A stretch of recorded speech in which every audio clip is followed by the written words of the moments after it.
नारायण कवच का ऐसा मंत्र है, काल के गाल में व्यक्ति को सुरक्षित रखता है। बहुत वर्ष पहले मेरी जरार में कथा हुई थी 2002 की मई में। काफ़ी टाइम हो गया, 20 साल हो गई हैं जरार वहाँ के पास। उसके बाद मैं सुकताल कथा के लिए वहाँ से निकल गया। नारायण कवच के ऊपर कोई बात चली होगी।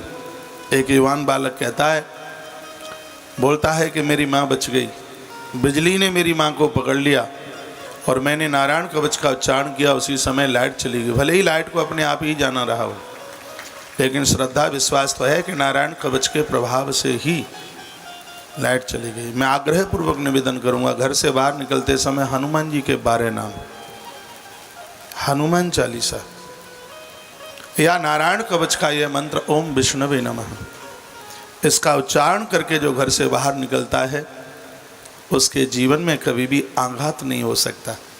उसकी मृत्यु के ऊपर कभी कोई, उसकी जिंदगी के ऊपर कभी कोई किसी भी प्रकार का कष्ट नहीं हो सकता। नारायण कवच का इतना बड़ा प्रभाव है। तो इंद्र को वज्र के सहित वृत्रासुर निगल गया, नारायण कवच का उच्चारण किया और वज्र के द्वारा उसका पेट फाड़ दिया। इंद्र बाहर निकल कर के आए, पुनः ब्रह्महत्या लगी। कमल की नाल में जाकर के बैठ गए, इंद्रासन खाली था। अब गद्दी पर कौन बैठाया जावे? राजा नहुस को गद्दी का मालिक बना दिया। गद्दी पर बैठने वाला व्यक्ति देखता है मैं कैसा लग रहा हूँ, पूछा, अब बढ़िया लग रहे हो, लेकिन एक कमी है। वो है कि इंद्र यहाँ बैठते थे तो उनकी पत्नी सची, इंद्र की पत्नी का नाम है सची, वो सची इंद्रियाणी यहाँ होती थी, वो तुम्हारे पास नहीं है। नहुस ने कहा तो इंद्र की पत्नी को अपनी घरवाली बनाना मेरे लिए कोई बहुत बड़ी बात नहीं है। इस कथा का सिद्धांत है, जब यह पुरुष किसी की गृहिणी को अपनी गृहिणी बनाएगा, किसी की स्त्री का हरण करेगा और उससे अवैध संबंध बनाएगा, वो धर्म सत्ता पर बैठने के लायक बिल्कुल भी नहीं होगा। इस कथा में इस बात के ऊपर बहुत जोर दिया। नहुस इंद्राणी के पास पहुंचा और वह कहने लगा कि तुम्हें मेरी गृहिणी बनना है। वो रो पड़ी, चीख पड़ी, कहने लगी मुझे 24 घंटे का मौका मिले, समय मिले, फिर मैं तुमसे बात करूंगी। वो चला गया। तत्पश्चात इंद्राणी सची गुरुदेव बृहस्पति के पास पहुंची और जाकर के रोई, कहा गुरुदेव ऐसी हालत में आप ही बचा सकते हैं। ऐसा बताया जाता है कि परमात्मा का भी दरवाज़ा जब बंद हो जाता है उस समय गुरु का दरवाज़ा खुला हुआ होता है। जिसको ईश्वर भी नहीं बचा सकता उसको गुरु बचाता है। नारद देखा जय बिकल जयंता, जयंत किसके यहाँ नहीं पहुँचा? वो ब्रह्मपुर गया, महादेव के पास गया, सब जगह गया, लेकिन आखिर में देवर्षि नारद जी की जब शरण मिली है और नारद ने जो उपाय बचाया उससे उसकी ज़िंदगी बची। मैं राम कथा नहीं सुना रहा हूँ, मैं यह कहा रहा हूँ सब जगह के जब रास्ते बंद हो जाते हैं तब एक गुरु का दरवाज़ा खुला हुआ होता है।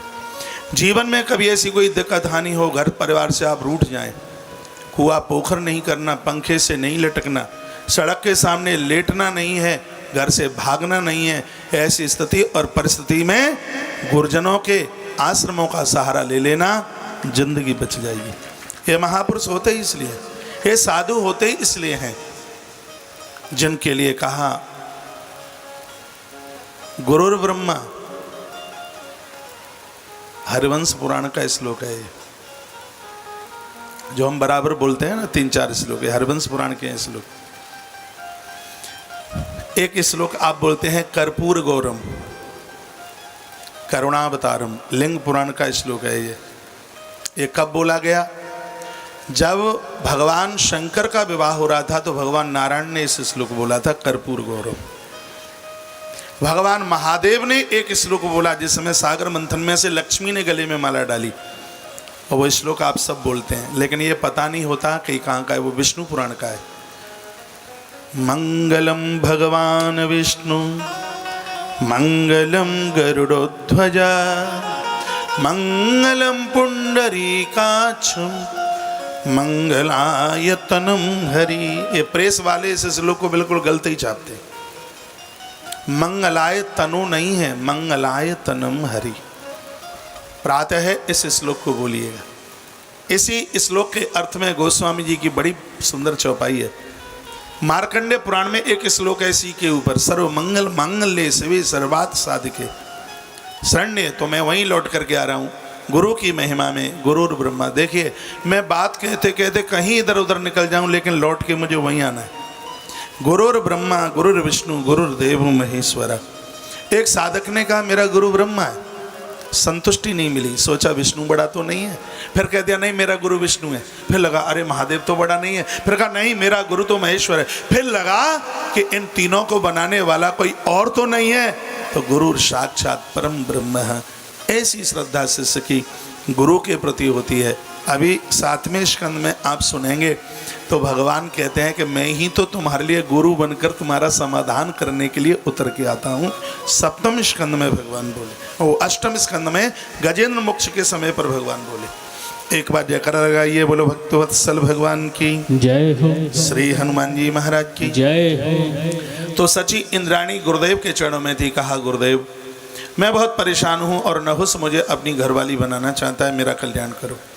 गुरुदेव बृहस्पति ने कहा बेटी तेरे पति ने मेरा बहुत अपमान किया है, भरी सभा में खड़ा नहीं हुआ और कहा कि जीवन में गुरु की कोई ज़रूरत नहीं है, लेकिन तू मेरी देहली पर आई है, तू मेरी बेटी नहीं मेरी बेटी से ज़्यादा है, मैं तेरा कल्याण भी करूँगा और तेरी रक्षा भी करूँगा। ये कथा पूरी भागवत की है।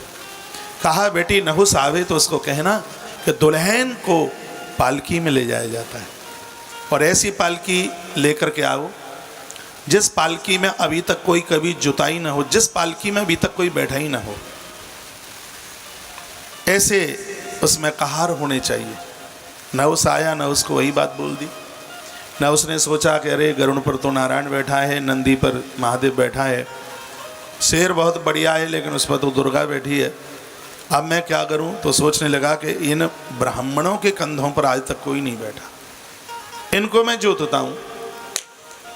तो महात्माओं को जोत दिया, ब्राह्मणों को लगा दिया महाराज कहार। इस ग्रंथ में लिखा है 7 ऋषियों को लगाया, सप्तऋषियों को। बैठ गया, जल्दी बहुत ज़्यादा थी। संस्कृत की धातु में सर्पा यानी शीघ्रम, जल्दी चलो। संत इतने कुपित हो गए, कहा हमारे ऊपर आदेश करता है, हम तुझे श्राप देते हैं, शीघ्र ही तू सांप की योनि में पहुंच जाए। सो गुड़मुड़ू होता हुआ चरणों में आके गिर पड़ा, कहने लगा गलती हो गई, क्षमा कर दो, मुझे मुक्त कर दो। तो सप्तऋषियों ने कहा कि द्वापर में भगवान गोविंद के परम भक्त युधिष्ठिर के महाप्रश्नों के समाधान में ही अब तेरी मुक्ति होगी। तो उसके तत्पश्चात फिर इंद्र चल करके आए, सची ने आड़े हाथों ले लिया और कहा तुमने मेरी बात कभी भी नहीं मानी, तुमने गुरुदेव का अपमान किया है, गुरुदेव से क्षमा मांगो। इंद्र और इंद्राणी दोनों गुरुदेव बृहस्पति के चरणों में जाकर के गिरे। कहा गुरुजी विजय तुम्हारी है, मैं तो तुम्हारा दास हूँ, मैंने कहा कि गुरु की कोई ज़रूरत नहीं है, मैं समझ चुका हूँ, जिस दिन से मैंने आपका अपमान किया है तब से लेकर मैं एक क्षण के लिए भी इंद्रासन पर नहीं बैठ पाया। तो ये कथाएं कुछ सूत्र तो देती हैं, हम पूज्य लोगों का बड़ों का अपमान नहीं करें, उनकी सत्ता समझें, उनका सामर्थ्य समझें, उनकी करुणा उनकी कृपा समझें। उनकी कृपा के बिना तो कुछ संभव हो ही नहीं सकता। यहाँ राम भी आवे तो उन्हें गुरुदेव वशिष्ठ की आवश्यकता है, यहाँ भगवान श्री कृष्ण भी आवे तो उनको भी गर्गाचार्य गुरुदेव सांदीपनी गुरुजनों की आवश्यकता है। इस संदर्भ में गुरु तत्व का वर्णन किया। परीक्षित राजा गदगद हो गए, कहा गुरुदेव मेरा कल्याण आपके चरणों में है, श्राप मेरे लिए वरदान बन गया है, मैं आपके चरणों में हूँ, प्रभु मेरा कल्याण करें।